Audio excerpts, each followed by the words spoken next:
The atmosphere at the Ryder Cup is extremely special. It does have fantastic television viewing. However, it's one of those events. It only happens every 4 years in Europe.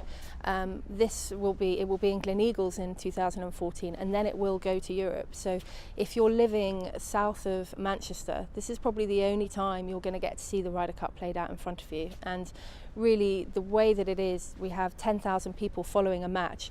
They will hear a roar from the other green, knowing that someone's done particularly well, and everyone will rush off to go and look at something else. And it's got that kind of Wimbledon centre court feel, that FA Cup final that you can't find anywhere else. The first tee off time is at 7:45 in the morning. Our spectators therefore need to park their cars at the park and ride around 7 o'clock to get on the shuttle bus, which should take them no more than 15 minutes to get to the Celtic Manor Resort, and then they have to walk to the first tee.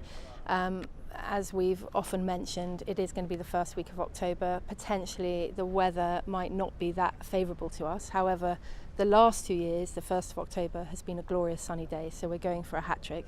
But what we would say is bring sensible clothing. As everybody does have to be searched through a metal archway, the quickest way to do that is to limit the size of their bags, which means when there's a bag search, someone's not spending ages. So therefore the bag size is limited to 8 inches by 8 inches by 8 inches. Now obviously there isn't someone there with a ruler measuring it, but it's just saying don't bring picnic hampers and don't bring huge suitcases that you're going to plan to have a big picnic with. The second thing is the mobile phone. From the Tuesday to the Sunday, that's including the practice days, no mobile phones allowed at all.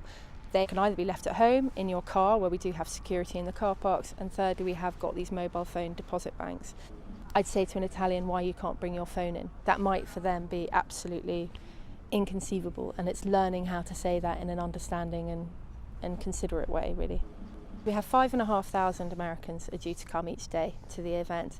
Obviously, they have a slightly different culture in that the Ryder Cups that they hold are often in September, they're sunny, they don't have those kind of parking issues that we do. They can park people on fields and they can normally walk over and come to the events. It's going to be more the transport infrastructure that I think is going to need the most help in communicating to different cultures.